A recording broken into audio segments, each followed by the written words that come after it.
इतने ब्रह्मण्य है राम जी। वाल्मीकि रामायण की एक कथा है, सुनो 2 मिनट। रामचंद्र जी को वनवास हो गया, ये कथा वाल्मीकि रामायण की है, तुलसी कथा में नहीं। जब वनवास हो गया तो वन को जाना था उन्हें, तो उन्होंने सीता जी से कहा कि एक काम करते हैं, 14 साल के लिए तो वन में जाना ही है, तो अपनी व्यक्तिगत जो संपत्ति है वो सब ब्राह्मणों को दान कर देते हैं। तो मैं अपने वस्त्र आभूषण गुरुपुत्र शक्ति महाराज को, शक्ति ऋषि को दान कर देते। वशिष्ठ जी के सबसे बड़े पुत्र थे शक्ति, ब्रह्मर्षि शक्ति। तो मैं अपने वस्त्राभूषण गुरुपुत्र शक्ति को दे देता हूं, और आप भी अपने वस्त्राभूषण उनकी धर्मपत्नी को दे दें। और भी हमारे पास बहुत संपत्ति है, ब्राह्मणों को दे देते हैं।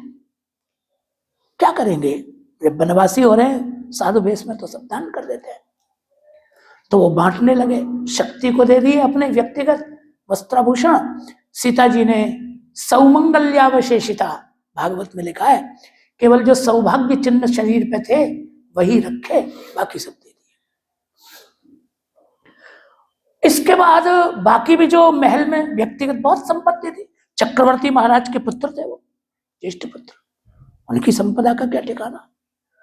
तो ब्राह्मणों को दान देना शुरू किया, महल खाली कर दिया। इसके बाद सरयू के पार राम जी की व्यक्तिगत गौशाला थी, चारों भाइयों की अलग अलग गौशालाएं थी, सैकड़ों एकड़ में गौशाला थी भगवान की। तो भगवान ने कहा चलो ब्राह्मणों को गोदान कर दें, सो वहां चले गए। और हल्ला हो गया कि महाराज गोदान कर रहे हैं। तो राम जी के दर्शन करने और गोदान लेने के लिए हजारों ब्राह्मण अयोध्या से, तो राम जी गोदान कर रहे थे। उसी अयोध्या में एक त्रिजट नाम का ब्राह्मण रहता था, उसके 3 जटाएं थी, उसका नाम त्रिजट था। बड़ा भोला भाला ब्राह्मण, सीधा साधा, पढ़ा लिखा कुछ था नहीं, और बहुत गरीब था। इतना गरीब था कि दूसरों की गाय चराता था। समृद्ध लोगों की गैया चराने सवेरे ही चला जाता था। अब उसकी जो पत्नी थी त्रिजट की, पति कुछ कमाता धमाता था नहीं, थोड़ी दुखी रहती थी ब्राह्मणी। तो उसको जब पता लगा, वो त्रिजट का तो क्या था, वो सवेरे से गैया चराने चला जाए, शाम को ही आवे। तो नगर में क्या हो रहा है उसको कुछ पता ही नहीं, भोला भाला ब्राह्मण। अब वो उस दिन भी चला गया सवेरे से। अब ब्राह्मणी को बड़ा क्रोध आया, बोला मेरा पति कितना मूर्ख है, दूसरों की गैया चरा रहा है। ये नहीं कि राजकुमार गौदान कर रहे हैं उनसे ही 2-4 गाय ले ले, अपनी गैया पाले, नहीं, ध्यान ही नहीं है, और दूसरों की चरा रहा है। तो ब्राह्मणी को रुचि हुई, तो बेचारी भाग के गई वन में। हजारों गाय हैं, राम जी को देते देते भी समय लगे। बेचारी वन में गई तो देखा चरा रहा था गैया। उसको बुलाया, बोले कुछ होश है तुमको, महाराज कुमार गोदान कर रहे ब्राह्मणों को, जाओ कुछ गोदान ले लो, अपनी गैया चराएंगे, अपन पालेंगे। अब पत्नी ने डांटा तो बेचारा भागा वहां से। पत्नी ने कहा बहुत देर से दे रहे हैं महाराज, जल्दी जाओ, खत्म ना हो जाए सब। वो भागा बेचारा, भागते भागते गया तो देखा राम जी गौशाला के मध्य में खड़े थे और गोदान कर चुके थे, गौशाला खाली हो गई थी। अब भाग के आया बेचारा, हाँफ रहा था ब्राह्मण, दुर्बल ब्राह्मण। उसे देखकर रघुनाथ जी को बड़ी दया आई। वो बेचारा राम जी के दर्शन करने लगा। तो राम जी ने मुस्कुरा के उससे पूछा, विप्र देवता कहो, आज्ञा करो, कैसे पधारे। तो उसने कहा महाराज मैंने सुना था, मेरी पत्नी ने मुझे बताया, मैं तो वन में था, दूसरों की गाय चराता हूं, मेरे पास तो है नहीं। पत्नी ने बताया कि आप गोदान कर रहे हैं ब्राह्मणों को, तो मैं भी लेने आया, लेकिन शायद मेरे प्रारब्ध में, मेरे भाग्य में नहीं है, इसलिए मैं लेट हो गया, इसलिए महाराज मैं क्षमा चाहता हूं। राम जी ने कहा मैं क्या करूं, मैं तो दे चुका गाय। अच्छा, राम जी बड़े विनोदी हैं, बहुत विनोदी हैं राम जी। तो कहा भाई हम तो दे चुके हैं। तो कहा महाराज आपका कोई दोष नहीं है, हमारे प्रारब्ध का दोष है, हमको विलंब हो गया तो हम क्या, आप क्या करेंगे इसमें? कोई नहीं, आपका कल्याण हो। भद्रंते, श्री राम भद्र भद्रंते, आपका कल्याण हो महाराज। और कोई बात, वो जाने लगा। तो मुस्कुरा के राम जी ने बोला, बोले यहां आओ, मेरे पास कामना लेकर आया हुआ ब्राह्मण खाली नहीं जा सकता। मेरे पास जो कुछ भी है सब ब्राह्मणों के लिए ही है, खाली हाथ नहीं जा सकते। कहा महाराज अब मैं क्या करूं? तो कहा नहीं, गाय तो मैं दे चुका हूं, लेकिन अभी ये गौशाला की जमीन बाकी है, ये गौशाला अभी बाकी है। तो एक काम करो तुम, उसके हाथ में लकुटी थी, गाय चराने वाले रखते हैं एक बार ये लकुटी। तो एक काम करो, अब देखो यहां तक तो तुम आ ही गए हो, तो मेरे पास आने से यहां तक की भूमि तो तुमको वैसे ही मिल गई, समझ लो। अब यहां जहां तुम खड़े हो, यहां से इस झंडे को घुमा के आगे तक फेंको, जितनी दूर तक जाए सब जमीन तुम्हारी। अरे वाह, राम जी जैसा उदार दाता पाया, पूरी ताकत लगा के फेंकी उसने, अब पहुंच गई बहुत दूर तक, गौशाला तक।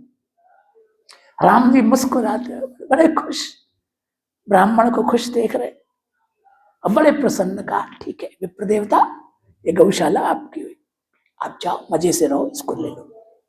अब ब्राह्मण बड़ा प्रसन्न कि भगवान ने हमको कितनी जमीन दे दी, बड़ा खुश, बड़ा खुश।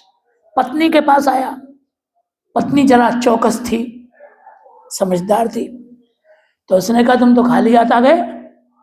बोला अरे तू तो पागल है, एक गाय के पीछे रो रही है, चल मेरे साथ देख राजकुमार रामचंद्र जी ने मुझे क्या दिया है, क्या दिया है, चल तुझे दिखाता हूं। ले गए उसको, और लेके सैकड़ों हजारों एकड़ों की गौशाला, राम जी की गौशाला क्या कोई छोटी सी थी? देख कितनी जमीन दी है भगवान ने, ये सब गौशाला अपनी है।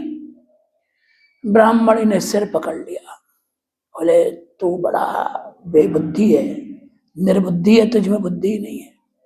भले आदमी, इस दान का क्या मतलब हुआ? इतनी बड़ी जगह पे तू झाड़ू भी लगा सकता है? ले तो लिया तेने हजारों एकड़, तुझ पे सफाई भी हो पाएगी इसकी? अरे ये तो हमने सोचा ही नहीं,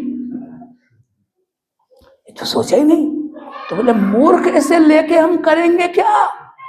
इसे संभाल ही नहीं पाएंगे हम। और तुम इतनी बात नहीं समझते हो कि महाराज की गौशाला है, तो जब तक महाराज के कब्जे में थी, सैकड़ों नौकर चाकर गो सेवक, यहां तो सारी व्यवस्था थी राजा की। अब राजा ने तो तुमको दे दी, तू कोई व्यवस्था कर सकता है? यहां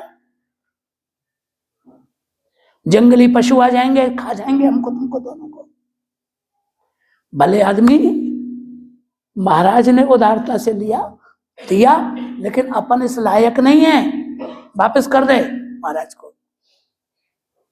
और उसका मुंह लटक गया बेचारे का, भोला भाला ब्राह्मण, समझा था नहीं, लटक गया मुंह।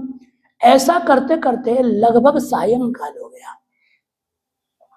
श्री रघुनाथ जी वाल्मीकि रामायण के अनुसार संध्या वंदन करके वन जाने के लिए रथ पे विराज चुके थे। और बेचारा ब्राह्मण पहुंचा भागा भागा, और राम जी से हाथ जोड़ के तो मुस्कुराए राम जी ने, आओ। अरे अब क्या समस्या है विप्र देवता? तो कहा महाराज समस्या, आपने दान देकर हमारे सामने समस्या खड़ी कर दी। हमारी पंडितानी तो लड़ रही है, वो तो कह रही है उसका हम करेंगे क्या, हमसे नहीं संभाला जाएगा महाराज। छोटी मोटी जगह होती तो हम देख लेते, तो हमसे नहीं, इसलिए आप किसी और को दे दो। तो राम जी ने कहा तुम पागल हो, ब्राह्मण को दिया हुआ कोई लिया जा सकता है? दत्ता पहाड़ लूंगा मैं? नहीं, तो तुमको दे चुका हूं, पर महाराज मैं क्या करूं? तो राम जी ने कहा हम तुमको व्यवस्था बताए देते हैं जिससे उस जगह का तुम उपयोग कर लोगे। तुम बड़े भोले हो, तुमको ये समझ नहीं, हम समझ तुमको दे देते हैं। देखो एक काम करो, अयोध्या में ऐसे बहुत से श्रीमंत रहते हैं, धनवान, जिनके पास सैकड़ों गायें हैं, हजारों गायें हैं, और गायों को रखने के लिए जगह नहीं है। सैकड़ों ऐसे धनवान हैं जिनके पास गाय रखने को जगह नहीं है। तुम उनको जगह दे दो, तुम कहो कि भाई जिसके पास जगह नहीं है वो यहां रहो, किराया लो जगह का, जगह उनको गाय पालने के लिए दे दो और मजे से रहो। तो उसको बात समझ में, बोले बात ठीक है, महाराज ने तो मति दे दी। तो जिनके पास बहुत गोधन था और नगर में रखने को जगह नहीं थी, उनको उसने घोषणा कर दी कि आप यहां पालो। तो जितने ब्राह्मण गौशाला बनाकर वहां रहने को गए, वो सब ब्राह्मण सरयू पारीण ब्राह्मण कहलाए, ऐसा वहां वर्णन है।